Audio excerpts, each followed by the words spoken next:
For many people, both inside and outside the church, we are confronted with so much information that we are left asking, how can I believe Christianity when there's so much out there, right? Like, how can you study every religion? Even if Christianity makes decent sense, the fact that there's so many religions, so much out there, it just makes it hard to really know if Christianity is true. When it comes to a critical evaluation of all the different beliefs and religions out there, it helps to begin with the recognition that only a small handful of them are the kinds of beliefs which are able to be evaluated. For instance, you cannot investigate religions that are grounded in myth or folklore, right? Greek mythology has all of these stories of titans and gods interacting with one another. Tribal religions talk about gods who protect them and give them rain. But if we're concerned about whether or not something is actually true, the burden of proof for any of these religious beliefs is on them. And when they have little or nothing to say, then it seems reasonable that we needn't spend much time there. Jesus, on the other hand, is almost universally accepted as a real historical figure who lived and taught and was crucified, followed by a dramatic historical movement of people proclaiming that he rose back to life. Now we have something attached to human history. Something happened 2,000 years ago in the city of Jerusalem, and this deserves an explanation. We can work with that.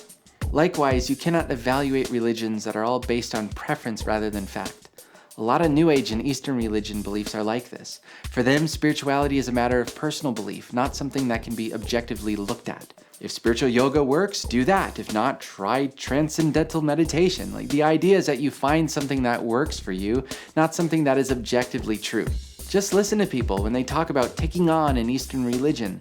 They often say that they liked the teachings or they found it very interesting. It's fashionable.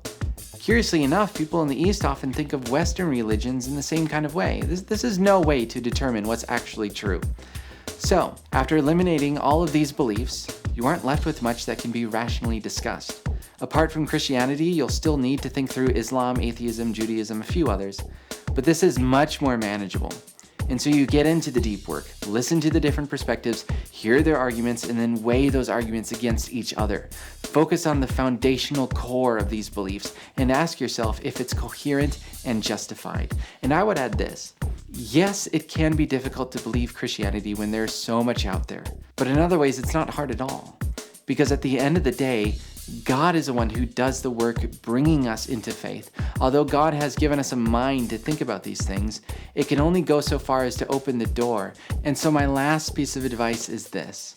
As you study these things, take God with you. Even if you don't believe he exists, you can still pray and ask sincerely, God, if you are real, I want to know, and I will commit myself to the evidence no matter where it takes me.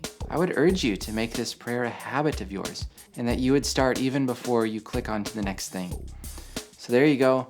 Thanks for watching, and I'll see you in the next video.